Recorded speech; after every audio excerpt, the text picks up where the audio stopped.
Anda telah mengunduh podcast yang dipaparkan oleh Pendeta Dr. Erastus Sabdono ini dari truth.id/voice. Selamat mendengarkan podcast ini.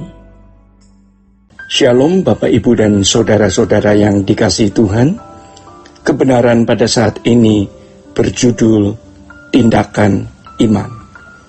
Sebagai orang beragama, kita sudah sering mendengar dan juga mengucapkan kalimat percaya kepada Tuhan atau beriman kepada Tuhan.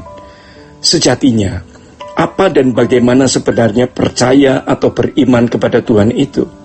Di lingkungan orang-orang yang tidak menghargai nilai-nilai agama, tidak mudah mengucapkan kalimat percaya atau beriman kepada Tuhan. Terutama mereka yang hidup di masyarakat yang pengaruh agamanya sangat tipis. Lalu masyarakatnya berpikir bebas. Mereka lebih senang mengaku dirinya sebagai free thinker, seperti di negara-negara barat. Tetapi kalau di masyarakat yang menjunjung tinggi hal keberagamaan seperti di Indonesia, dikesankan dan memang dianggap bahwa percaya atau beriman kepada Tuhan itu mudah. Sebenarnya percaya atau beriman kepada Tuhan yang benar itu bukan sesuatu yang sederhana. Ini tidak berlebihan ya. Keyakinan biasanya bertalian dengan persetujuan pikiran. Ketika pikiran setuju kepada sesuatu, sesuatu itu diyakini dan diyakini benar. Atau dengan kata lain, pengaminan akali. Amin artinya ya, artinya benar. Sedangkan percaya atau beriman adalah perbuatan. Seluruh cara berpikir dan gaya hidup, sehingga tidak ada bagian dalam hidup kita yang kita lakukan di luar iman. Di dalam Ibrani pasal 11 ayat yang ke-6 dikatakan sebagai berikut. Tetapi tanpa iman tidak mungkin orang berkenan kepada Allah. Sebab barang siapa berpaling kepada Allah, ia harus percaya bahwa Allah ada dan bahwa Allah memberi upah kepada orang yang sungguh-sungguh mencari Dia. Jikalau kita membaca ayat-ayat berikutnya, ternyata iman itu tindakan. Seperti tindakan Abraham yang meninggalkan Ur Kasdim dan menyerahkan dirinya kepada suatu janji yang Elohim Yahweh katakan akan membawanya ke negeri yang Yahweh akan tunjukkan kemudian. Dan di dalam Roma pasal 14 ayatnya yang ke-23 dikatakan, tetapi barang siapa yang bimbang, kalau ia makan, ia telah dihukum, karena ia tidak melakukannya berdasarkan iman, dan segala sesuatu yang tidak berdasarkan iman adalah dosa. Kalimat ini jarang diangkat ke permukaan. Ini terkait dengan 1 Korintus pasal 10 ayatnya yang ke-31 yang bunyinya sebagai berikut. Baik kamu makan atau minum atau melakukan sesuatu yang lain, lakukanlah semua itu untuk kemuliaan Allah. Jadi tindakan iman adalah tindakan untuk kemuliaan Allah. Dalam konteks umat perjanjian baru, apapun yang kita lakukan, baik yang kita pikirkan, yang kita ucapkan, dan yang kita perbuat, jika bukan untuk kemuliaan Allah, itu adalah dosa. Berarti bukan tindakan iman. Kalau kita sudah ke gereja, menyanyikan lagu-lagu penyembahan, kita dulu merasa sudah menyembah Tuhan. Tetapi seiring berjalannya waktu, ketika Tuhan mencerai pikiran kita, kita lebih memahami kebenaran. Baru kita sadar betapa miskinnya iman kita, betapa rendahnya kualitas iman kita. Tetapi kita bersyukur, ya saudara-saudara, karena Tuhan masih memberi kesempatan kepada kita untuk menyadari kesalahan kita dan kita bertobat.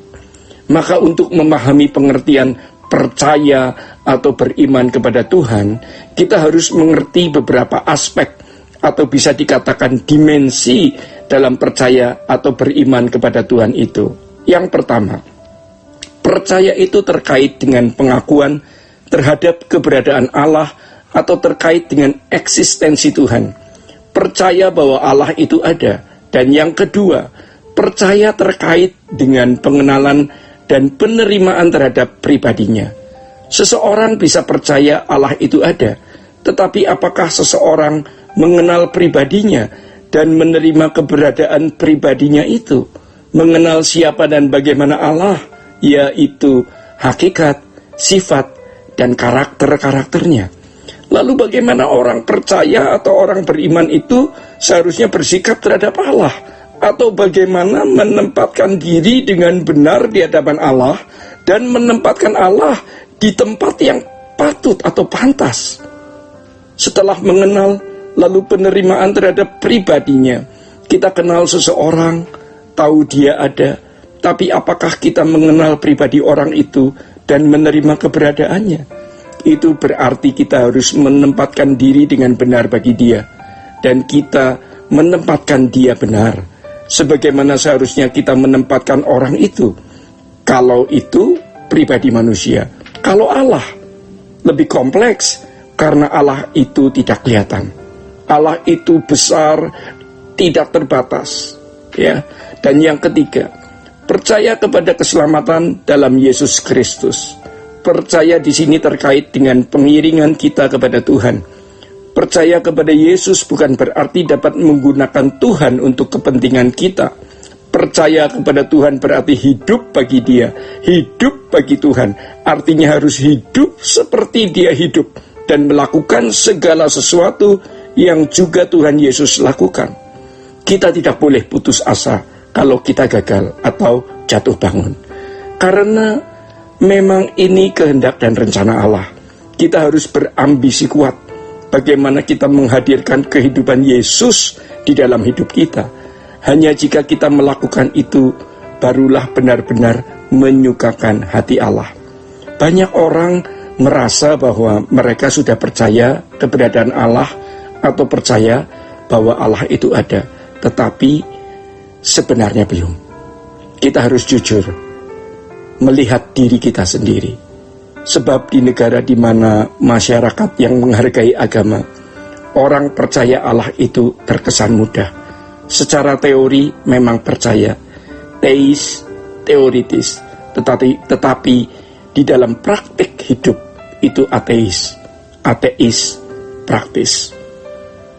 Demikian Bapak Ibu yang dikasihi Tuhan, kebenaran pada saat ini. Tuhan Yesus memberkati. Sola Gracia. Untuk berlangganan renungan harian dalam bentuk cetak, silakan hubungi Truth Literatur di nomor telepon 0878 7870 7000. Untuk mendapatkan CD khotbah, MP3 renungan Truth, dan CD album lagu produksi Sola Gracia, Anda dapat menghubungi di hari dan jam kerja di nomor telepon 021 638 60953. Tuhan Yesus memberkati. Sola Gracia.